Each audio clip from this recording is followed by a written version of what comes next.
ఈ రోజు ధర్నా చౌక్ వద్ద కార్మిక సంఘాలని చెప్పేసి మహాధర్నా అయితే చేపట్టడం జరిగింది. సార్, ఈ ధర్నాలో మీ ప్రధాన డిమాండ్స్ ఏంటి? నా పేరు ఎం నరసింహ, ఏఐటిసి రాష్ట్ర ఉప ప్రధాన కార్యదర్శి.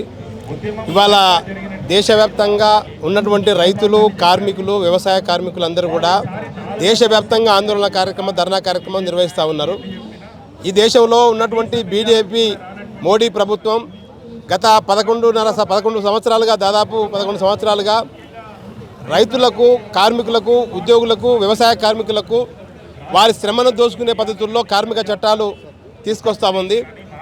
గతంలో మనందరం కూడా చూసాం, రైతులు 3 కోట్లకు వ్యతిరేకంగా దేశవ్యాప్తంగా పెద్ద ఎత్తున ఆందోళన కార్యక్రమం తీసుకొస్తే ఆందోళన కార్యక్రమాన్ని అణచివేయాలని ప్రయత్నం చేసి కూడా విఫలమై తప్పనిసరి పరిస్థితుల్లో ఆ చట్టాలను రద్దు చేసుకోవడం జరిగింది. అట్లాగే కార్మికులకు 4 లేబర్ కోడ్లను తీసుకురావడం జరిగింది. ఈ 4 లేబర్ కోడ్లలో ఏం తీసుకొచ్చిందంటే 130 సంవత్సరాల క్రితం కార్మిక వర్గం పోరాడి 8 గంటల పని విధానాన్ని, అదేవిధంగా అనేక పోరాటాలు నిర్వహించి అనేక కార్మిక చట్టాలని, మినిమం వేజ్ అయితే ఉంది, ట్రేడ్ యూనియన్ రిజిస్ట్రేషన్ యాక్ట్ అయితే ఉంది, ఈఎస్ఐ చట్టం అయితే ఉంది, పిఎఫ్ చట్టం ఏంది, బోనఫిస్ చట్టం ఏంది, ఇట్లాంటి అనేక చట్టాలను సాధించుకున్నటువంటి కార్మిక వర్గం పోరాడి సాధించుకున్నటువంటి చట్టాలన్నీ కూడా రద్దు చేసి వాటి స్థానంలో 4 లేబర్ కోడ్లను తీసుకొచ్చి కార్మికుల శ్రమను దోచుకొని బడా పారిశ్రామికవేత్తలకు దోచిపెట్టే పద్ధతిలో ఈ చట్టాల్లో మార్పు తీసుకొస్తా ఉన్నారు. దీనికి వ్యతిరేకిస్తూ ఉన్నాం. మోడీ ప్రభుత్వం మరొకసారి అధికారంలోకి వచ్చినప్పుడు కూడా ఇప్పుడు కూడా వారికి మేము డిమాండ్ చేస్తూ ఉన్నాం, ఈ 4 లేబర్ కోడ్లను రద్దు చేసుకోకపోతే రాబోయే రోజుల్లో ఖచ్చితంగా మీ పతనానికి ఈ దేశంలో ఉన్నటువంటి కార్మిక వర్గం సిద్ధమైంది. ఎందుకంటే గతంలో వాళ్ళు 420 సీట్ల లక్ష్యంగా తీసుకొని మన ఎన్నికలకు పోయినరు. కానీ ఈ దేశంలో ఉన్నటువంటి కార్మిక వర్గం, రైతులు, ప్రజలందరూ కూడా చైతన్యమై వారిని మెజార్టీ కూడా తగ్గించే ప్రయత్నం చేసేవారు. రాబోయే రోజుల్లో ఈ చట్టాలు కానీ ఉపసంహరించుకోకపోతే మరొకసారి అధికారం కూడా కోల్పోయే పరిస్థితి రాబోతుంది. కాబట్టి మోడీ ప్రభుత్వం ఆలోచించి ఈ లేబర్ కోడ్లను రద్దు చేయాలని చెప్పి కార్మికులకు, రైతులకు న్యాయం చేసే పద్ధతిలో వాళ్ళు చట్టాలు తీసుకురావాలని చెప్పి సందర్భంగా డిమాండ్ చేస్తూ ఉన్నాం. నా పేరు కె రామస్వామి, నేను ఏఐటిసి రంగా జిల్లా అధ్యక్షుని. మరి ఈరోజు దేశవ్యాప్తంగా బీజేపీ ప్రభుత్వము రైతులకు 44 చట్టాలు పెట్టి కూడా వాళ్ళకు అన్యాయం చేస్తున్నది.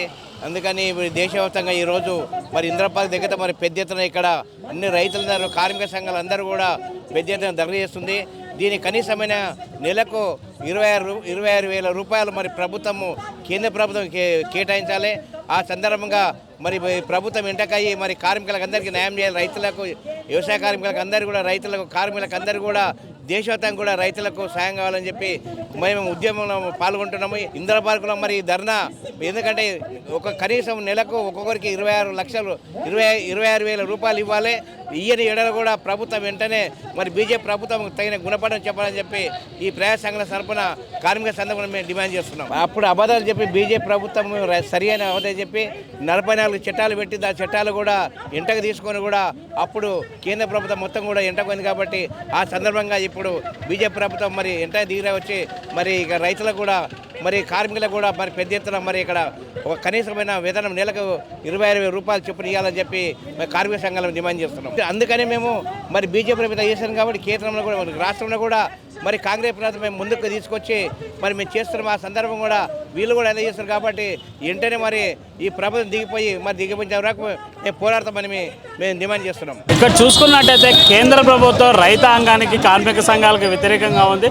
రైతులకు సంబంధించిన సరైన ఆర్థిక పరిస్థితులు కూడా వాళ్ళు మెరుగుపడేలా వాళ్ళకి పథకాలనే అమలు చేయట్లేదు. బడా కంపెనీలకే, బడా కార్పొరేట్ సంస్థలకే తప్ప కొమ్ము కాస్తుందని చెప్పేసి అయితే ఇక్కడ వీళ్ళైతే ఆరోపిస్తూ ఉన్నారు. ఎందుకంటే రానున్న రోజుల్లో ఆ రైతులకు కానీ, కార్మిక సంఘాలకు అన్యాయం జరిగితే మేము పెద్ద ఎత్తున ధర్నా చేపడతామని చెప్పేసి కార్మిక సంఘాలు అయితే ఆరోపిస్తున్నాయి. కెమెరామెన్ తోట జయప్రకాష్తో ఖమ్మం బాబు, వేదిక టీవీ.